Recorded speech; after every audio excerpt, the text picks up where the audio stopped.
স্থায়ী সরকার নয়, আগে জাতীয় নির্বাচন নিয়েই ভাবছে কমিশন। প্রয়োজনীয় সংস্কার দ্রুত শেষ করে নির্বাচন চায় বিএনপি। রাতের ভোটে নিয়ে অনুসন্ধানে নামছে দুদক আওতায় তৎকালীন নির্বাচনী কর্মকর্তা, জেলা প্রশাসক সহ আইন শৃঙ্খলা বাহিনী। হাসিনা কাদেরের নামে গণহত্যার মামলা করে আপোষ মীমাংসা, আসামি পাল্টে ফের বাণিজ্য রহমান মালের ধরা পড়ে আত্মগোপনে। স্থায়ী অন্ধত্বের হুমকিতে জুলাই আগস্টে চোখে গুলিবিদ্ধরা অনেকে পাননি সহায়তা, চিকিৎসা দিতে নানা প্রতিবন্ধকতায় চিকিৎসকরাও। অনিয়মের মহা উৎসব চলছে চুয়াডাঙ্গা নার্সিং ইনস্টিটিউটে, পাল্টাপাল্টি দোষারোপে দায় মুক্তির চেষ্টা, সুষ্ঠু তদন্তের আশ্বাস। জামালপুরের চরাঞ্চলে টমেটোর ফলন বিপর্যয়, উৎপাদন খরচ তোলা নিয়ে শঙ্কায় কৃষক, নিয়মিত পরামর্শ দেওয়ার দাবি কৃষি বিভাগের। এবং বিপিএলে আজ দুর্বার রাজশাহীর বিপক্ষে মাঠে নামবে রংপুর রাইডার্স, সন্ধ্যায় সিলেট স্ট্রাইকার্সের প্রতিপক্ষ খুলনা টাইগার্স।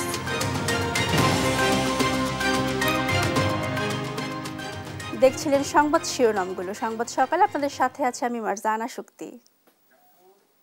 জানাবো বিস্তারিত। স্থায়ী সরকার নয়, আগে জাতীয় সংসদ নির্বাচন নিয়ে ভাবছে নির্বাচন কমিশন, জানালেন নির্বাচন কমিশনার আব্দুর রহমান এল মাসুদ। বুধবার বরিশালে ভোটার তালিকা হালনাগাদে নিয়ে মতবিনিময় সভায় সাংবাদিকদের প্রশ্নের জবাবে একথা বলেন তিনি। ইসি মাসুদ বলেন, এতদিন মানুষের মধ্যে অনীহা ও ভোটের গ্রহণযোগ্যতার প্রশ্নবিদ্ধ ছিল। সে জায়গা থেকে উত্তরণ ঘটিয়ে গ্রহণযোগ্য নির্বাচন উপহার দেওয়ার জন্য প্রতিশ্রুতিবদ্ধ ইসি। দেশজুড়ে ৩৫,০০০ তথ্য সংগ্রহণকারী হালনাগাদে কাজ করছেন জানিয়ে তিনি বলেন, তাদের আরও দায়িত্বশীলতার সঙ্গে কাজ করতে হবে। আমরা মূলত এখন জাতীয় সংসদের নির্বাচন নিয়েই বেশি ভাবছি। জাতির কাছে আমরা ওয়াদাবদ্ধ, এতদিন ভোট সম্পর্কে যে মানুষের মধ্যে যে অনীহা ছিল বা এতটা মনোযোগ ছিল না, গ্রহণযোগ্যতার প্রশ্নবিদ্ধ ছিল, আমরা সেই জায়গা থেকে উত্তরণ ঘটিয়ে একটা সঠিক, সুন্দর, মানুষের কাছে গ্রহণযোগ্য একটা নির্বাচন দেওয়ার জন্য প্রতিশ্রুতিবদ্ধ। প্রয়োজনীয় সংস্কার দ্রুত শেষ করে নির্বাচন চায় বিএনপি। নেতারা বলছেন, জনগণের হাতে ক্ষমতা ফিরিয়ে দিতে সংস্কার ঝুলিয়ে রাখা ঠিক হবে না। সরকারকে দ্রুত গণতান্ত্রিক অধিকার ফিরিয়ে দেওয়ার আহ্বান জানিয়ে তারা বলেন, গণতান্ত্রিক সরকার এখনো না আসায় সবকিছু স্বাভাবিক অবস্থায় ফেরা কঠিন হবে। রাজধানীতে আলাদা অনুষ্ঠানে এসব কথা বলেন নেতারা। সাইফুল রিপনের প্রতিবেদন। বুধবার গুলশানে বিএনপি চেয়ারপারসনের রাজনৈতিক কার্যালয়ে দলের মহাসচিব মির্জা ফখরুল ইসলাম আলমগীরের নেতৃত্বে লিয়াজু কমিটির বৈঠকে অংশ নেয় খেলাফত মজলিস। বৈঠক শেষে সাংবাদিকদের সঙ্গে আলাপকালে ২০২৫ সালেই জাতীয় নির্বাচনের দাবি জানান খেলাফত মজলিস নেতারা। প্রয়োজনীয় সংস্কার সম্পন্ন করে ২০২৫-এর মধ্যে জাতীয় নির্বাচন ব্যবস্থা করা। বিএনপির স্থায়ী কমিটির সদস্য নজরুল ইসলাম খান বলেন, সুষ্ঠু নিরপেক্ষ নির্বাচনের মধ্য দিয়ে জনগণের ক্ষমতা ফিরিয়ে দেয়া বিগত ১৬ বছরের গণতান্ত্রিক আন্দোলন ও গণ অভ্যুত্থানের আকাঙ্ক্ষা। জনগণের হাতে ক্ষমতা ফিরিয়ে দেওয়াটা জরুরি। এর জন্য যেসব সংস্কার প্রয়োজন, গুরুত্বপূর্ণ, এই সংস্কারগুলি তো আমরাও চাচ্ছি এবং সেটা যত দ্রুত সম্ভব। এটাকে ঝুলিয়ে রাখা ঠিক হবে না। লন্ডন বিএনপির সাধারণ সম্পাদক আবেদ রাজা সহ নেতাকর্মীদের সঙ্গে নিয়ে দলের প্রতিষ্ঠাতা জিয়াউর রহমানের সমাধিতে শ্রদ্ধা জানান বিএনপির স্থায়ী কমিটির সদস্য ডক্টর আব্দুল মঈন খান। পরে তিনি বলেন, আওয়ামী লীগকে জনগণের কাছে পরীক্ষা দিতে হবে তারা গণতন্ত্রে বিশ্বাস করে কিনা। আমরা বিশ্বাস করি এই সরকার, তাদের উপরে যে গুরু দায়িত্ব অর্পিত হয়েছে, সে গুরু দায়িত্ব হচ্ছে বাংলাদেশের মানুষকে গণতন্ত্র ফিরিয়ে দিতে হবে। নির্বাচন আগামীতে করবে কি করবে না সেটা তো প্রশ্ন নয়, প্রশ্ন হচ্ছে আগে আওয়ামী লীগ সত্যিকার অর্থে তারা গণতন্ত্রে বিশ্বাস করে কিনা তার পরীক্ষা আগে আজকে বাংলাদেশে 18 কোটি মানুষ। জাতীয় প্রেস ক্লাবে আলোচনা সভায় অংশ নেন বিএনপির স্থায়ী কমিটির সদস্য আমির খসরু মাহমুদ চৌধুরী। বলেন, গণতান্ত্রিক প্রক্রিয়ার বাইরে গিয়ে অন্য কিছু করার চেষ্টা জনগণের মনে সন্দেহ সৃষ্টি করবে। 20 জন ওয়াইজ মানুষ বসে বাংলাদেশের আগামী দিনের বাংলাদেশের কি হওয়া উচিত, কি হওয়া উচিত নয় নির্ধারণ করার কোনো সুযোগ নেই। কিছু হলে সুযোগ একমাত্র হচ্ছে আপনাকে জনগণের কাছে যেতে হবে, ম্যান্ডেট নিতে হবে, সংসদে আনতে হবে, সেখানে পাস করতে হবে। এটাই গণতন্ত্রের নিয়ম। গণতন্ত্রের কথা বললে আপনি গণতন্ত্রের বিপরীতগামী যদি কাজ করে থাকেন সেটা তো গ্রহণযোগ্য হবে না, বাংলাদেশের মানুষ সেটা গ্রহণ করবে। জনগণের ম্যান্ডেটের বাইরে কোনো সিদ্ধান্ত নিলে রাজনীতি ভুল পথে যাবে, সেই সঙ্গে পতিত ফ্যাসিস্টের ফিরে আসার পথ খুলে যাবে বলে মন্তব্য করেন আমির খসরু মাহমুদ চৌধুরী। ফ্যাসিস্টের জন্য পথ খুলে দিতে চাইলে অন্য পথে চলুন। সাইফুল রিপন, দেশ টিভি, ঢাকা। 2018 সালে নিশিরাতের ভোটের সঙ্গে জড়িত জেলা প্রশাসক, আইনশৃঙ্খলা বাহিনী ও নির্বাচন সংশ্লিষ্ট সব কর্মকর্তার বিরুদ্ধে অনুসন্ধানে নামছে দুর্নীতি দমন কমিশন। এদিকে সাবেক মন্ত্রী তাজুল ইসলাম ও তার স্ত্রীর বিরুদ্ধে অবৈধ সম্পদ অর্জন ও মানি লন্ডারিংয়ের মামলা করেছে সংস্থাটি। এছাড়া সালমান এফ রহমানের টাকা পাচারকারী ব্রিটিশ দ্বৈত নাগরিক তারেক আলমকে আটক করেছে দুদক। ফাহিম ইউসুফের প্রতিবেদন। ভোট ডাকাতি, নিশি ভোট সহ নানা অভিযোগে দুষ্ট 2018 সালের নির্বাচন। তৎকালীন প্রধানমন্ত্রী শেখ হাসিনার প্রত্যক্ষ নির্দেশনায় অনুষ্ঠিত হয় সেই বিতর্কিত নির্বাচন। 2018 সালে একাদশ জাতীয় সংসদ নির্বাচন পুরোটাই ছিল প্রশ্নবিদ্ধ।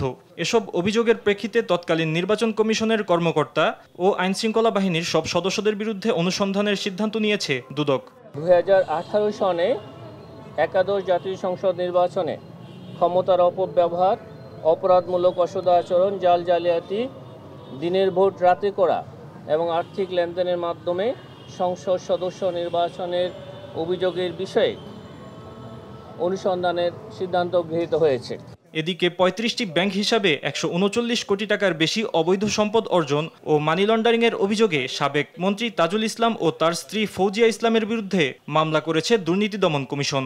প্রাক্তন মন্ত্রী, স্থানীয় সরকার, পল্লী উন্নয়ন ও সমবায় মন্ত্রণালয় ঢাকার বিরুদ্ধে আয়ের উৎস আড়াল করে মানি লন্ডারিং সংক্রান্ত অপরাধ করায় তার বিরুদ্ধে সংশ্লিষ্ট আইন ও ধারায় আজ একটি মামলা রুজু হয়েছে। 17 কোটি টাকার অবৈধ সম্পদ অর্জনের অভিযোগে অতিরিক্ত কর কমিশনার কাজী আবু মাহমুদ ফয়সাল, তার স্ত্রী সহ 14 জনের বিরুদ্ধে মামলা দায়ের করেছে দুদক। কাজী আবু মাহমুদ ফয়সাল বগুড়া সরকারি কর্মচারী হিসাবে জাতীয় রাজস্ব বোর্ডে কর্মরত থাকা অবস্থায় তার পদমর্যাদার অপব্যবহার করে ঘুষ ও দুর্নীতির মাধ্যমে নিজের অবৈধ উপায়ে অর্জিত অর্থ স্থানান্তর, রূপান্তর সংক্রান্ত মানি লন্ডারিং অপরাধ করায় তাদের সকলের বিরুদ্ধে সংশ্লিষ্ট আইন ও ধারা অনুযায়ী আরও একটি মামলা রুজু করা হয়েছে। এছাড়াও 100 কোটি টাকার অবৈধ সম্পদ অর্জনের অভিযোগে স্বাস্থ্য প্রকৌশল অধিদপ্তরের তত্ত্বাবধায়ক প্রকৌশলী আনোয়ার আলীর বিরুদ্ধে অনুসন্ধানে নেমেছে সংস্থাটি। আর সকালে সালমান এফ রহমানের 1000 কোটি টাকা পাচারকারী ব্রিটিশ দ্বৈত নাগরিক তারেক আলমকে হযরত শাহজালাল বিমানবন্দর থেকে আটক করেছে দুদক। অনেক ধন্যবাদ। ফাহিম ইউসুফ, দেশ টিভি, ঢাকা। জুলাই আগস্ট অভ্যুত্থানে সংগঠিত অপরাধের বিচার আন্তর্জাতিক অপরাধ ট্রাইব্যুনালই চলবে। ইকচার চ্যালেঞ্জ করে গণহত্যা অভিযুক্ত সাবেক সেনা কর্মকর্তা জিয়াউল আহসানের আবেদন খারিজ করে এ আদেশ দিয়েছেন আদালত। চিফ প্রসিকিউটর তাজুল ইসলাম বলেন, জুলাই গণহত্যার বিচার কাজ প্রভাবিত করতে বিদেশে বসে শেখ হাসিনার উস্কানিমূলক বক্তব্যে তদন্তে ব্যাঘাত ঘটছে। সাবরিনা মজুমদারের প্রতিবেদন। গেল 16 বছরে ঘটা গুম, হত্যা, অপহরণ সহ নানা অপকর্মের নকশাবিদ সাবেক সেনা কর্মকর্তা জিয়াউল আহসান। জুলাই আগস্ট গণহত্যা ও মানবতা বিরোধী অপরাধেও অভিযুক্ত তিনি। কারাগারে বসে ট্রাইব্যুনালে বিচারের এখতিয়ার চ্যালেঞ্জ এবং খালাসের আবেদন করেন তিনি। বুধবার তার করা আবেদন খারিজ করে দেন ট্রাইব্যুনাল, সেই সঙ্গে খালাস চেয়ে আবেদনও খারিজ করা হয়। শুনানিতে চিফ প্রসিকিউটর বলেন, ট্রাইব্যুনালের এখতিয়ার ও আইন চ্যালেঞ্জ করতে হাইকোর্টে যেতে হবে। আন্তর্জাতিক অপরাধ ট্রাইব্যুনালে এটি করার কোনো সুযোগ নেই। কোর্ট আজকে তাদের এই পিটিশনটা সামারিলি রিজেক্ট করেছেন, খারিজ করে দিয়েছেন। যে কয়েকটা কথা বলে কোর্ট তাদের পিটিশন খারিজ করেছেন তার মধ্যে একটা হচ্ছে যে আইন দ্বারা এই ট্রাইব্যুনালটা প্রতিষ্ঠিত, অর্থাৎ 1973 সালের ক্রাইমস ট্রাইব্যুনাল অ্যাক্ট, সেই আইনের বৈধতা বা সেই আইনের কোনো সংশোধনের বৈধতা চ্যালেঞ্জ করার জায়গায় এই ট্রাইব্যুনাল নয়। কোনো আইন যদি সংবিধানের সাথে অসামঞ্জস্যপূর্ণ হয় বা চ্যালেঞ্জ করার প্রশ্ন আসে, তাহলে অবশ্যই তাকে সাংবিধানিক আদালতে যেতে হবে। তারা না করে এই কোর্টে, বিচারিক আদালতে এসেছেন, এটা মিসকনসিপ্ট। আর উচ্চ আদালতে যাওয়ার কথা বলেন জিয়াউল আহসানের আইনজীবী। আর্টিকেল 47-এ শুরু করা আছে যুদ্ধ অপরাধীদের বিচারের জন্য। এটাই হচ্ছে বেসিক জিনিস। আমি যুদ্ধ অপরাধী না, এই আইনটাই তৈরি হয়েছে যুদ্ধ অপরাধীদের বিচার করার জন্য। আমি তো যুদ্ধ অপরাধী না। এদিকে জুলাই আগস্ট গণহত্যার বিচার কাজকে ব্যাহত করতে আদালতের আদেশ অমান্য করে বিদেশে বসে শেখ হাসিনা উস্কানিমূলক বক্তব্য দিচ্ছেন। বিষয়টি ট্রাইব্যুনালের নজরে আছে বলেও জানান চিফ প্রসিকিউটর। সাবরিনা মজুমদার, দেশ টিভি, ঢাকা। গণহত্যার অভিযোগে শেখ হাসিনা ওবায়দুল কাদেরের নামে করা মামলায় আপোষ মীমাংসা করেছেন রহমান মাল নামে এক মামলার বাদী। মামলা প্রত্যাহার করে শুধু কয়েকজন আসামি পাল্টে একই ঘটনায় আবারও মামলা করেছেন রহমান মাল। মামলা বাণিজ্য করতে নিজের ও নিহত ব্যক্তিদের মিথ্যা তথ্য ব্যবহার করেছেন তিনি। বিষয়টি নিয়ে দেশ টিভি অনুসন্ধান শুরু করলে আত্মগোপনে যায় প্রতারক রহমান মাল। এম এ আজিমের রিপোর্টে বিস্তারিত। মামলাবাজ রহমান মাল হাসিনা, ওবায়দুল কাদের, আসাদুজ্জামান খান কামাল সহ আওয়ামী লীগ নেতাদের সাথে জড়িয়ে ১৮৭ জনের বিরুদ্ধে জুলাই বিপ্লবে গণহত্যার ঘটনায় গত বছর ২০ নভেম্বর হত্যা মামলা দায়ের করেছে সে। তবে ১০ দিনের মাথায় মামলা প্রত্যাহারে আদালতে জবানবন্দি দেয় রহমান। হত্যা মামলার আসামিদের সাথে আপোষ মীমাংসা হয়েছে, তাই আসামিদের খালাসে আপত্তি নেই তার। ১ ডিসেম্বর আদালত তার মামলা প্রত্যাহারের অনুমতি দিলে একই দিনে একই ঘটনায় আবারও একই মামলা দায়ের করে রহমান। তাহলে কেন প্রত্যাহার? দুটি মামলা ঘাটাঘাটি করে দেখা যায় শুধুমাত্র ৫ জনকে আসামি তালিকা থেকে বাদ দিয়ে নতুন করে ৫ জনের নাম ঢুকানো হয়েছে নতুন মামলায়। বিষয়টি জানতে রহমান মালের বর্তমান ঠিকানা সাতারকুল ইউনাইটেড মেডিকেল কলেজ এলাকায় আমরা। তবে রহমান মাল নামের কারো অস্তিত্ব নেই এখানে। কিন্তু আমাদের এই পাড়ার ভিতরে রহমান নামে কেউ নেই। ইউনাইটেড মেডিকেল কলেজ সংলগ্ন। মেডিকেল তো এটাই। হ্যাঁ, তার সংলগ্ন তো এইটাই মনে হয় বাসা। মেডিকেল তো এটাই। আপনাদের এই ফ্ল্যাটের মধ্যে কি রহমান মাল নামে কেউ আছে? না, তার ফ্ল্যাট নাম্বার থাকতো। এবার মামলার বিবরণীতে দেয়া জুলাই বিপ্লবে নিহত ব্যক্তি আলামিনের ঠিকানা রামপুরার উলন রোডে ৮৩ নং বাড়িতে আমরা। সেখানেও আলামিন নামের নেই কারো অস্তিত্ব। কিন্তু এই আলামিন এখানে থাকে না। আলামিন নামের কোনো মানুষ এখানে থাকে না। আলামিন নামে আমাদের পরিচিত কেউ নাই। তাহলে কিভাবে, কিসের ভিত্তিতে এ মামলা জানতে আদালতে আইনজীবীর মুখোমুখি দেশ টিভি টিম। তিনি নিজেও মামলাবাজ রহমান মালকে এখন খুঁজে পাচ্ছেন না। এটা বাদী যেরকম করেছেন সেরকমই তো আসলে। আমরা বলতে আমি তো তার জাস্ট একটা লয়ার। আমার কাছে সপ্তাহ দুয়েক পর্যন্ত খোঁজ নেই, তবে বাংলাদেশ তো কোনো না কোনো সময় পাওয়া যাবেই। আবার মামলায় দেয়া স্থায়ী ঠিকানা শরীয়তপুরের ডামুড্ডা গেলে বেরিয়ে আসে থলের বিড়াল। মিথ্যা মামলা আর মানুষের সাথে প্রতারণাই রহমান মালের একমাত্র কাজ, বলছে স্ত্রী সহ এলাকাবাসী।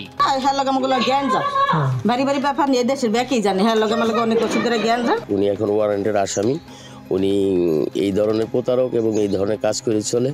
প্রতারণার অভিযোগে এলাকাবাসীর করা একাধিক মামলারও আসামি রহমান মাল। এম এ আজিম, দেশ টিভি, ঢাকা। স্থায়ী অন্ধত্ব নিয়ে পরিবারের বোঝা হতে বসেছে জুলাই আগস্টে চোখে গুলিবিদ্ধরা। নানা হাসপাতাল ঘুরে চিকিৎসা নিয়ে পথে বসেছেন অনেকেই, পাননি সরকারি কোনো সহায়তা। জাতীয় চক্ষু বিজ্ঞান ইনস্টিটিউটের চিকিৎসকরা বলছেন পদে পদে হুমকি আর ভয় নিয়ে চিকিৎসা দিতে হয়েছে তাদের। বুলেটের আঘাত মারাত্মক হওয়ায় আলো ফেরানো সম্ভব হয়নি অনেকেরই। হাসান মাহমুদের রিপোর্টে বিস্তারিত। চোখের ভিতরে হওয়া দগদগে ক্ষত দেখাচ্ছিলেন ড্যাফোডিল ইনস্টিটিউট অব টেকনোলজির শিক্ষার্থী সাইফুল ইসলাম। ১৯ জুলাই পুলিশের গুলি বিদ্ধ করে দুই চোখেই।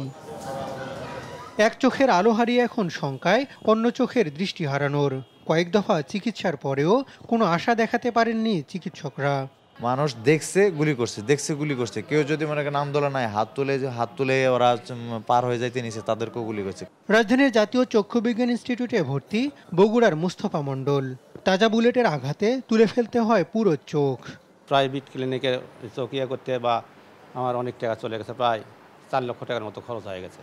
চোখে গুলিবিদ্ধদের চিকিৎসা নিতে পথে পথে সম্মুখীন হতে হয়েছে নানা বাধার।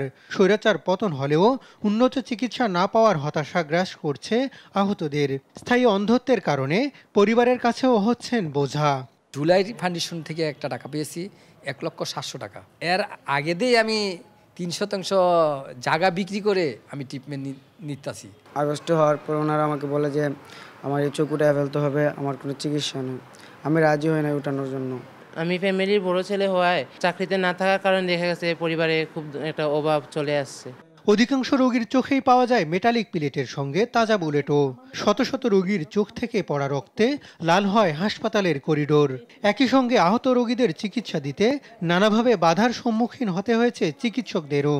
আমাদের সর্বস্ব দিয়ে ওনাদেরকে চিকিৎসা দেওয়ার চেষ্টা করেছি। হ্যাঁ, একটি গোষ্ঠী এবং সেই গোষ্ঠীর কিছু লোক আমাদেরকে বাধা প্রদান করতে চেয়েছে, এমনকি তারা গোয়েন্দা সংস্থার কাছে আমাদের বিরুদ্ধে রিপোর্টও দিয়েছে।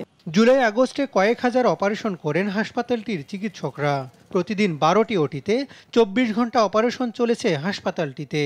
এত বিপুল রোগের চাপ চিকিৎসক জীবনে দেখেননি বলে জানান হাসপাতাল পরিচালক। এত বেশি পরিমাণে রোগী অল্প সময়ের মধ্যে হাসপাতালে এসেছিল বলে আমার কোনো অভিজ্ঞতা থেকে আমি কখনো দেখি নাই। তো আমাদের 10টা টেবিলে অপারেশন হয়, রাউন্ড দ্য ক্লক অপারেশন হয়। কোনো চিকিৎসক তাদের 72 আওয়ার্স হাসপাতালে অবস্থান করে। তবে উন্নত চিকিৎসায় কোনো ত্রুটি রাখেননি বলে দাবি পরিচালকের। সব চিকিৎসায় আমরা এখানে চলমান রেখেছি। হাসান মাহমুদ, দেশ টিভি, ঢাকা। রাজশাহীতে এক প্রভাবশালী কলেজ অধ্যক্ষের কাছে জিম্মি সাধারণ মানুষ। নিয়োগ বিধি অনুযায়ী প্রয়োজনীয় যোগ্যতা না থাকলেও পদটি বাগিয়েছেন তিনি। স্থানীয়দের কাছ থেকে জমি ও টাকা নিয়েও দেননি চাকরি। আদালতের রায় উপেক্ষা করে ক্ষমতার পালাবদলে নিজের রং পাল্টে 24 বছর ধরে রেখেছেন চেয়ার। রাজশাহী থেকে কাজী শাহেদের প্রতিবেদন।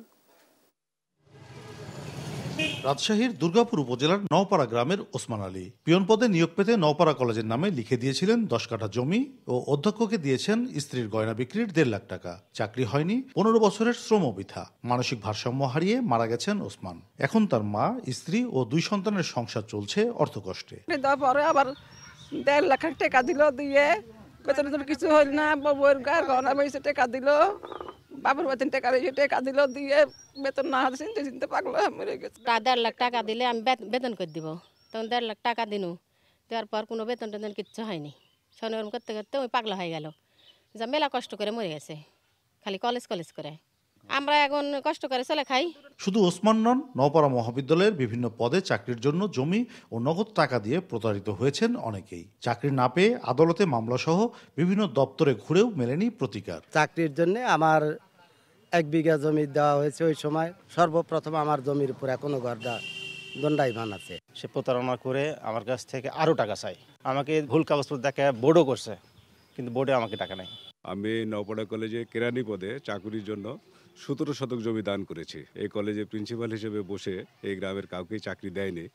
কমিটি করা লাগে না, ওই সেই সময় মনে করেন যে বিভাগে খালি ওই আওয়ামী লীগের লোকজন দিয়ে কলেজ চালাছে। আমাকে কলেজে নিয়োগ দেয়, নিয়োগ বাবদে আমরা টাকা পয়সা দিই কলেজে। এ পর্যন্ত আমার কোনো বিল করে নাই। অর্থ আত্মসাৎই নয়, প্রশ্ন আছে হোসেন আলীর অধ্যক্ষ পদের বৈধতা নিয়েও। 3য় বিভাগে পাশ করেও রাজনৈতিক প্রভাবে 24 বছর দখলে রেখেছেন কলেজটির অধ্যক্ষ পদ। আদালতের নির্দেশও তাকে সরাতে পারেনি। তবে তদন্ত করে ব্যবস্থা নেওয়ার কথা জানিয়েছেন উপজেলা নির্বাহী কর্মকর্তা। আমার কাছে কেউ কোনো অভিযোগ দাবি করে নাই বা কেউ মৌখিকভাবেও কখনো আমাকে জানায়নি। তবে যদি আপনারা কেউ আমার কাছে জানায় বা বিষয়টা, আমি সেটা তদন্ত করে দেখব। হোসেন আলীর দাবি, তিনি কোনো নিয়োগ দেননি, টাকাও নেননি। আগের অধ্যক্ষের সময় নেওয়া হয়েছে জমি, যার দায় তার নয়। কোনো নিয়োগে আমি দিইনি, টাকা পয়সা তো প্রশ্নই ওঠে না।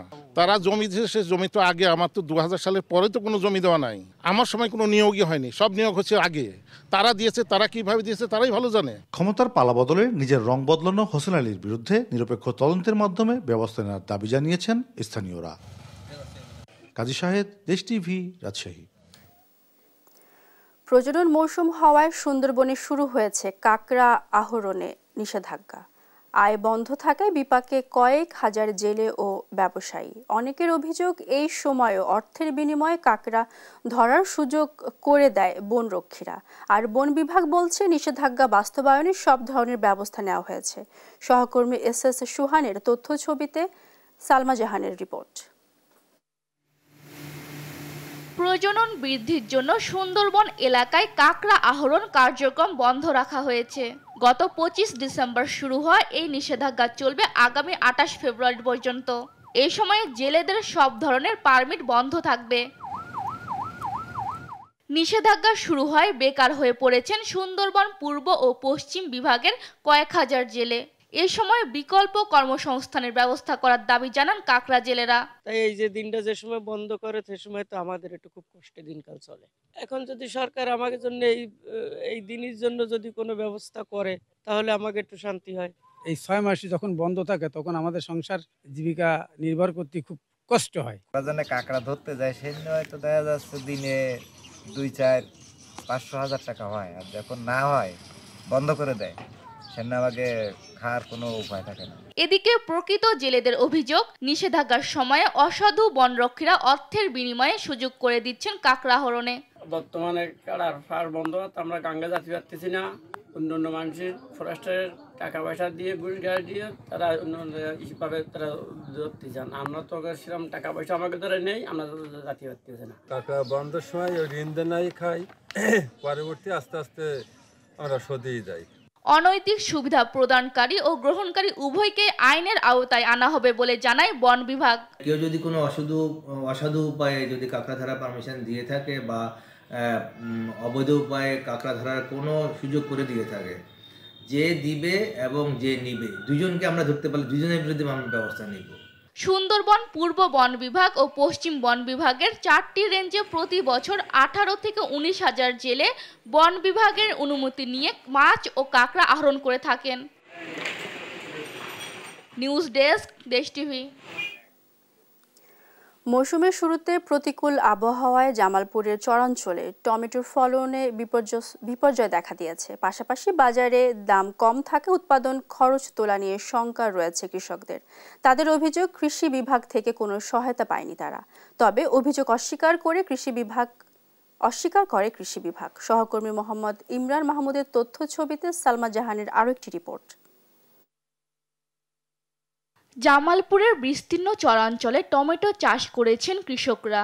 তবে মৌসুমের শুরুতে অতিবৃষ্টির কারণে প্রথম ধাপের টমেটোর ফলনে দেখা দিয়েছে বিপর্যয়। আর দ্বিতীয় ধাপের ফলনও আশানুরূপ নয় বলে জানান সদর উপজেলার প্রান্তিক কৃষকরা। গেল বছর বিঘা প্রতি 60 থেকে 70 মণ টমেটো আবাদ হয়। এদিকে চলতি বছরে বিঘা প্রতি 40 থেকে 50 মণ টমেটো চাষ হয়। একদিকে কৃষি উপকরণের দাম বৃদ্ধি, অন্যদিকে বাজারে টমেটোর দাম কম, ফলে উৎপাদন খরচ তোলা নিয়ে শঙ্কায় দিন পার করছেন শত শত কৃষক। 1 লাখ টাকা খরচের পিছনে আমরা প্রতিবার যা আয় করি প্রায় 1.5 লাখ টাকা 2 লাখ টাকা এরকম থাকে, কিন্তু প্রতি বছরের তুলনায় এবার আমাদের একটু লসের দিকে। এবার খরচ উঠবো না উঠবো কোনো নাই, শিওর নাই। সন্ধ্যা 60-70 টাকা খরচ করছি। আর 5 বার করে গুঞ্জাইছি, সারা এটা করে সারা 5 টাকা। সার বিষের দাম অনেক বেশি, বাজার একবারে খুব খারাপ। কোন দেশে কোন টমেটো প্রচার হইতেছে না, এই জন্য আমরা টমেটোর দাম পাইতেছি না। প্রান্তিক কৃষকদের অভিযোগ, টমেটোর ফলন নিয়ে নানা সমস্যা হলেও কোনো সহায়তা করেনি কৃষি বিভাগ। তবে অভিযোগ অস্বীকার করে কৃষি বিভাগ বলছে মাঠ পর্যায়ে নিয়মিত পরামর্শ দিচ্ছেন তারা। একটা ফোলা বানে ধরছিল, এই ফোলা বানটা ছাড়াইতে পারি নাই আমরা। আর যাই হোক, আমরা টাকা পয়সা ডাইলে এখন যাই টাল বান্ধাইছি, কিন্তু বাজারে এখন দাম কম টমেটোর। পরামর্শ নিতে পারতাই না, এই জন্য এই অবস্থা। রোগের বালায় সমস্যার সম্মুখীন হয়, তো সেটাও আমরা পাশে থেকে আমরা সর্বাত্মক কৃষি বিভাগের কর্মকর্তারা যারা আছে আমরা আমরা পরামর্শ দিয়ে যাচ্ছি।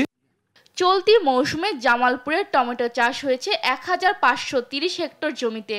এর মধ্যে সদর উপজেলায় 1250 হেক্টর জমিতে। ক্ষতি পোষাতে সরকারি সহায়তা চান চাষিরা। নিউজ ডেস্ক, দেশ টিভি।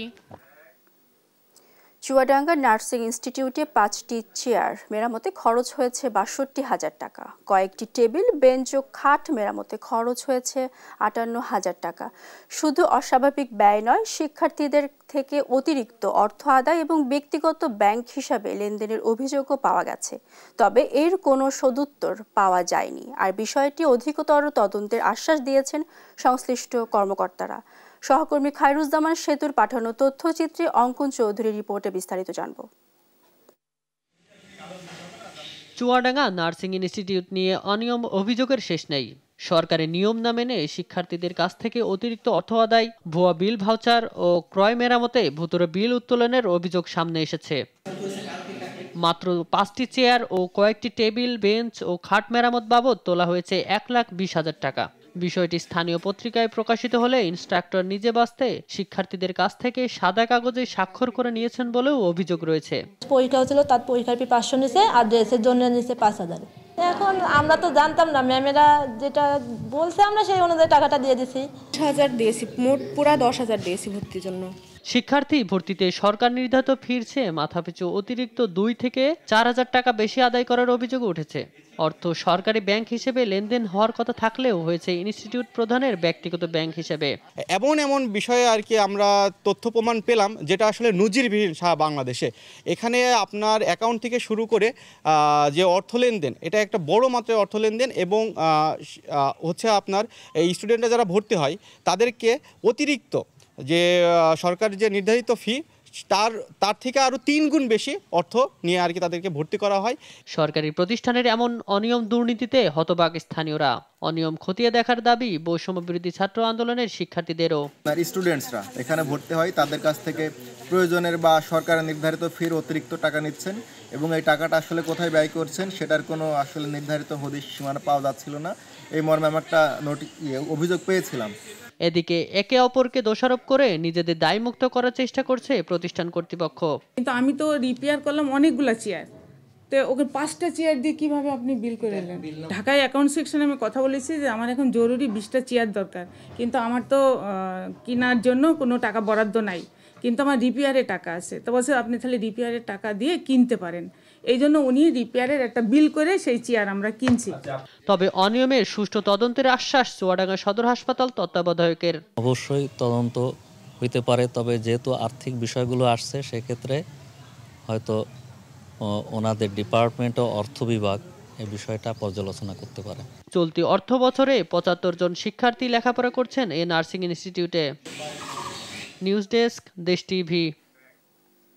সাতক্ষীরা শ্যামনগরে 144 ধারা উপেক্ষা করে বিএনপির 2 পক্ষ সংঘর্ষ জড়িয়েছে। বুধবার বিকেলে বাস টার্মিনাল এলাকায় শান্তি সমাবেশের ঘোষণা দেয় উপজেলা বিএনপির সাবেক সাধারণ সম্পাদক সোলাইমান কবিরের সমর্থকরা। একই সময় রাষ্ট্র কাঠামো মেরামতের কর্মশালা ও লিফলেট বিতরণের ঘোষণা দেয় উপজেলার বিএনপির সাবেক সভাপতি আব্দুল ওয়াহেদের গ্রুপ। একই স্থানে কর্মসূচি ঘিরে দুপক্ষের মধ্যে উত্তেজনা চরমে পৌঁছায়। পরে সংঘর্ষে জড়ায় তারা, এতে আহত হয় অনেকেই। শ্যামনগর উপজেলা নির্বাহী কর্মকর্তা রনি খাতুন জানান, পরিস্থিতি নিয়ন্ত্রণে পুলিশ ও সেনাবাহিনী মাঠে রয়েছে।